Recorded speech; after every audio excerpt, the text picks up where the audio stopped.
Este frente que se va gestando, que día a día va creciendo, y ahora estamos en la segunda conferencia de prensa. Queremos presentar vamos a tener tenemos la presencia de Jorge Rachid, de Elsa Busoni y de Daniel Di Stefano. Queremos empezar con Elsa, que es una historiadora, es especialista en geopolítica, estrategia y defensa. La idea es que los panelistas nos puedan comentar en alrededor de 10 minutos acerca de la situación actual, y después vamos a abrir, después de que hablen los tres panelistas, vamos a abrir a preguntas que una compañera, que después la voy a presentar, va a ir anotando quienes quieran preguntar. Muchas gracias. Bueno, para entender un poquito lo que está sucediendo fundamentalmente en estos meses, pero particularmente a partir de la semana del 10 de mayo de este año, cuando una delegación del Ministerio de Defensa argentino viaja a Estados Unidos a entrevistarse con integrantes del Pentágono y del Ministerio y del Departamento de Defensa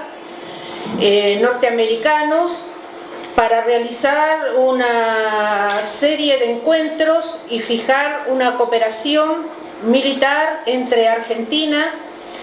y Estados Unidos, donde entre los distintos puntos que se tratan surge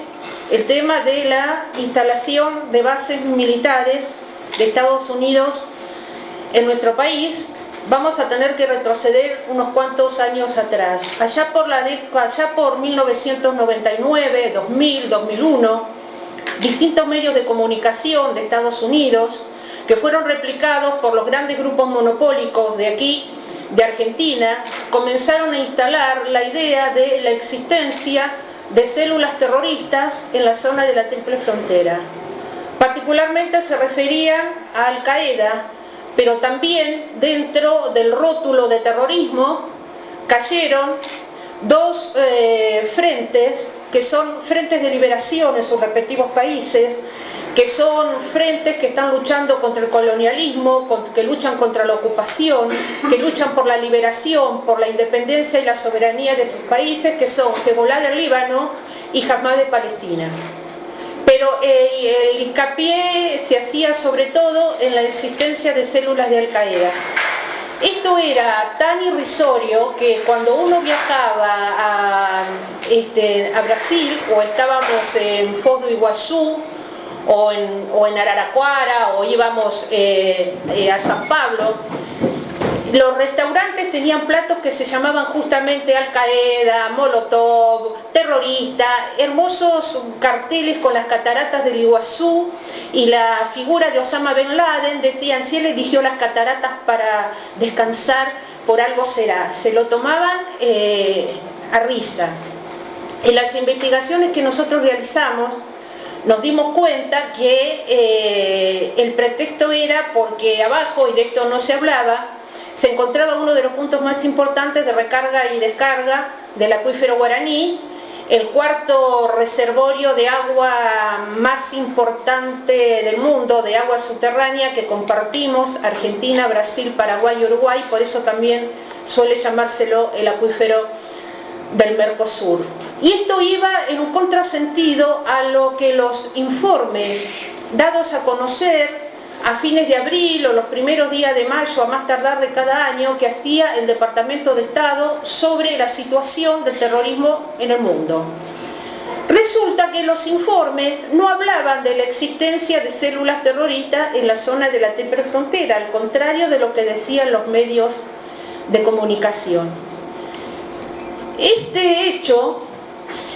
sirvió para ejercer presiones sobre los gobiernos argentinos, tanto el de la Rúa como el de Duhalde, para permitir la instalación de una base militar justamente en Misiones, no específicamente en la zona de la Triple Frontera, sino en San Ignacio.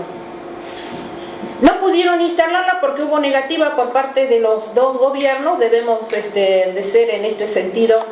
honestos. Entonces dejaron de insistir, pero cada tanto, cada un año, 2 años, seguían apareciendo los informes en los medios,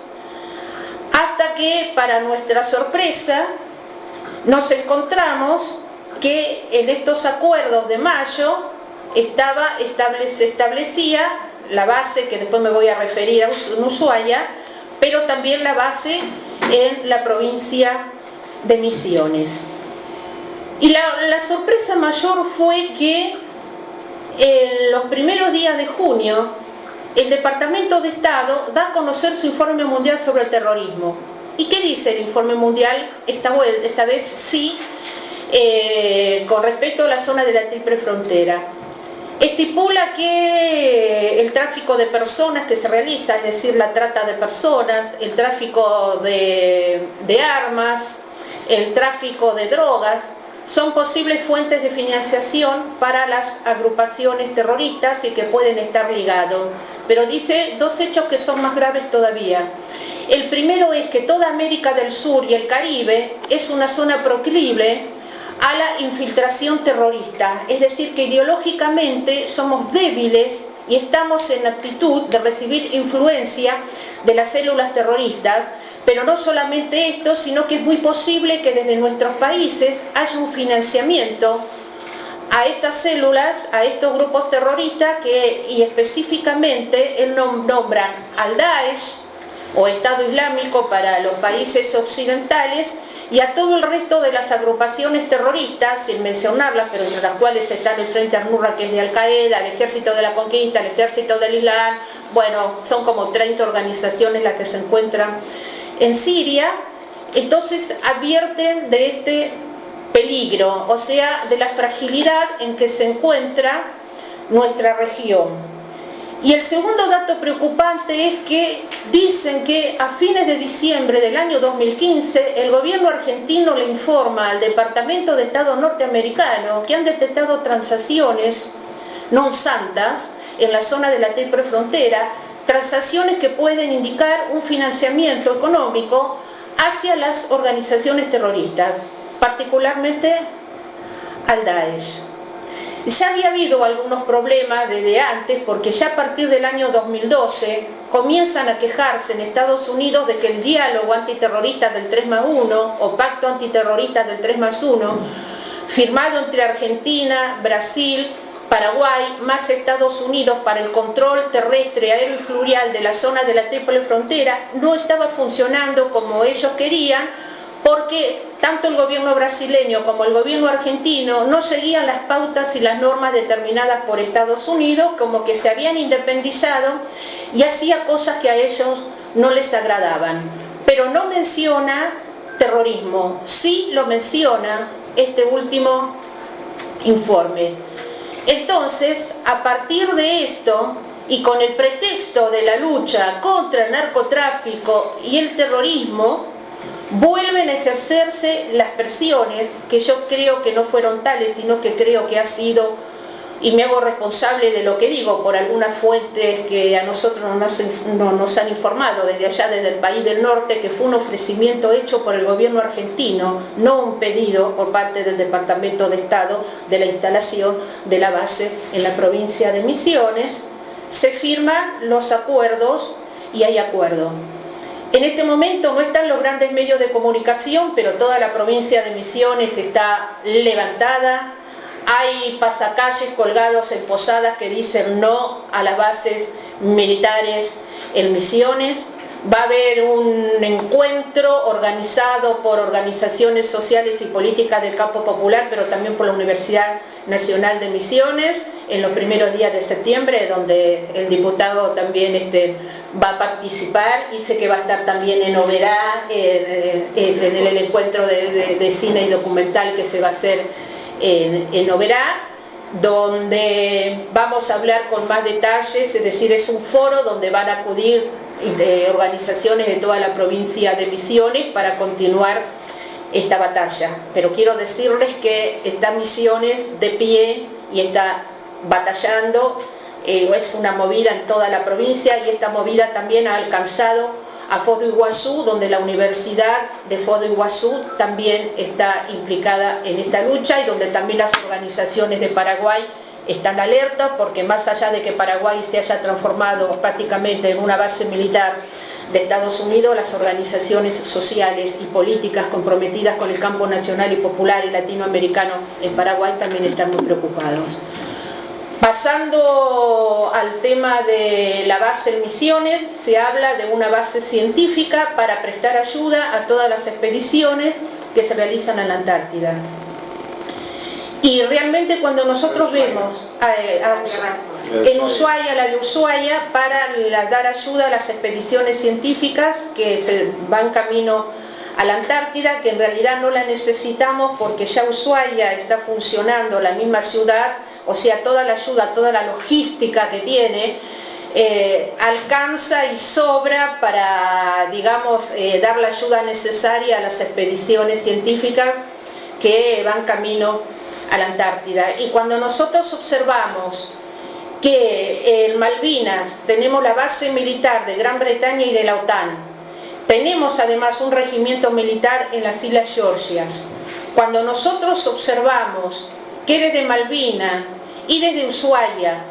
tenemos el control de los estrechos de Magallanes, del canal de Beagle, del pasaje de Drake, es decir, controlamos la conexión, la vinculación entre los océanos Atlántico y Pacífico, pero además desde Malvinas nosotros tenemos la proyección hacia el océano Índico. Cuando desde Malvinas y también desde Ushuaia nosotros tenemos control sobre la plataforma continental argentina porque irradiamos sobre las riquezas hidrocarburíferas que están en la plataforma, sobre los nódulos polimetálicos que se encuentran en el fondo del Atlántico Sur, que son concentraciones de minerales altamente estratégicos para el desarrollo de cualquier industria, incluida la industria aeroespacial y militar, el control de lo que es la pesca. El Atlántico Sur es la zona de mayor volumen y de mayor riqueza, no solamente en peces, sino también en crustáceos, en mariscos, y observamos además lo que es la Antártida, la proyección hacia la Antártida, tanto desde Malvinas, las Georgias y las Sandwich del Sur, como desde Ushuaia, ya termino, que no es solamente la mayor reserva de agua dulce congelada del planeta, sino que es una zona con riquezas hidrocarburíferas y minerales altamente estratégicos. Y da la extraña casualidad que en el sector donde reclamamos soberanía, se superponen los reclamos de Argentina, Chile y Gran Bretaña, sobre todo en la península antártica, se encuentran los mayores yacimientos de hidrocarburos del continente, además de minerales estratégicos. La prohibición para la explotación de los recursos naturales de la Antártida culmina en el año 2041. Hay consenso en la mayoría de los países de prorrogarlo por 50 años más, pero Estados Unidos y sus aliados dicen que no se debe prorrogar y que deben estar abiertos para la explotación de las corporaciones transnacionales. Para cerrar, decirles que con la base que quieren instalarse, disfrazada de lucha contra el narcotráfico y el terrorismo en Misiones, con la base disfrazada de base científica en Ushuaia, se cierra por completo, junto con el resto de las bases militares que están en Centroamérica, en el Caribe, las de Colombia, la de Perú, la base de Concón en Chile, que es de entrenamiento de las fuerzas de paz, en realidad fuerzas de ocupación y de seguridad interior de Naciones Unidas, el cerco, no solamente sobre todos los recursos naturales que nosotros tenemos, sino también que se cierra el control sobre nuestros pueblos. Es el control político, económico, es el control absoluto sobre nuestros pueblos, sobre nuestros recursos naturales, y de esto tenemos que estar absolutamente, decir, tenemos que saberlo y tenemos que estar preparados para enfrentarlo y para pelear, porque una vez que las bases se instalan es muy difícil sacarlos. Le pasó a Brasil con la base de San Pedro Alcántara, en el corazón del Amazonas, el Manaos, que cuando Lula le dice yo no le renuevo la base, los yanquis se van, vuelan la base, esa voladura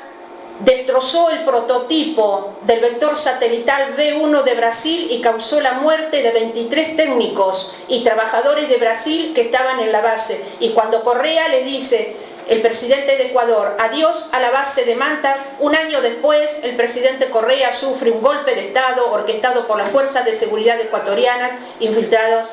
por la DEA y la CIA. Entonces, está en nosotros impedir que esto logre instalarse en la Argentina, porque si se instalan, sí estamos en grave riesgo y después va a ser muy difícil poder sacarlos sin que ellos den las luchas que acostumbran a dar.